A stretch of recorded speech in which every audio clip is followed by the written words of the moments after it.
So jumping off from what we just heard from Senator Whitehouse, if you're investigating both the former president's interactions with the DOJ and then what happened to Georgia, where do you even begin? How do you tie the two together? And what legal outcomes are on the table? That seems to me to be exactly the right question to answer, because the temptation is to look at these events as isolated from each other. But what we really have is one long spectrum of a course of conduct. The question, of course, is ultimately whether or not that's criminal and whether DOJ will file some form of an indictment against Trump or others.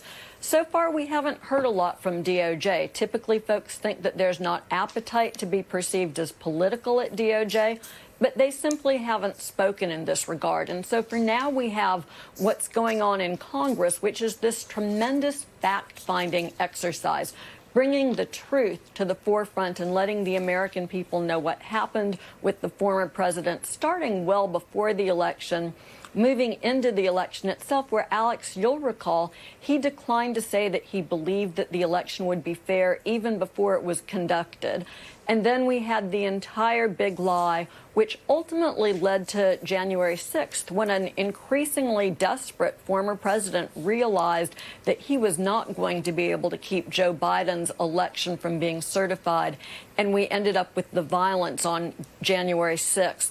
So exposing that entire course of conduct is in and of itself justice in a way.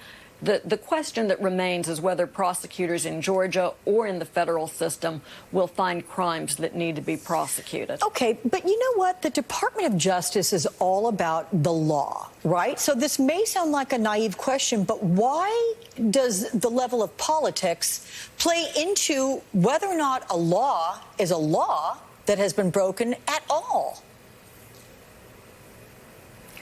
So again, I think that's just the right question to ask. DOJ is supposed to look at the facts and the law and make prosecutive decisions solely on that basis.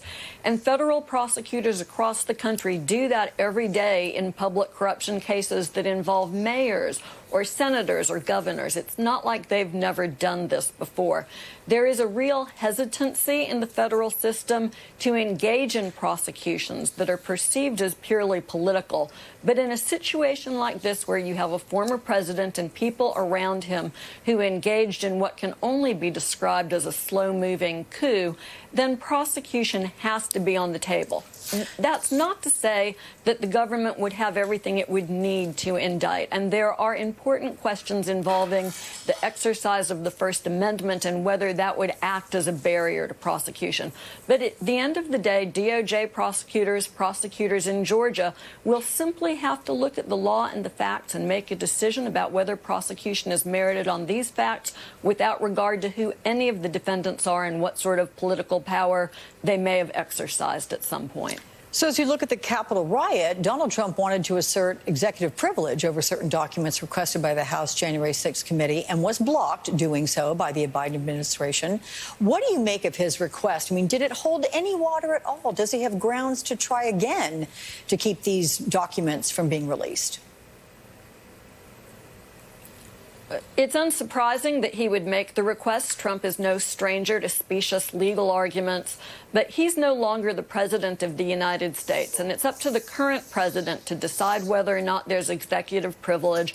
And Joe Biden has already said no, there's not. For purposes of January 6 investigations, the subject is of such tremendous importance that he will not exert executive privilege. Trump, I suppose, can go to court and try to claim that he still has some rights, but you can understand how ridiculous that is. Even if, for instance, people like Steve Bannon, who wasn't working in the White House, could theoretically be covered by executive privilege, which Bannon can't be, the notion that every former living president could exert executive privilege is simply unworkable. Biden holds the privilege. Biden says materials can be turned over, and ultimately a court will order that.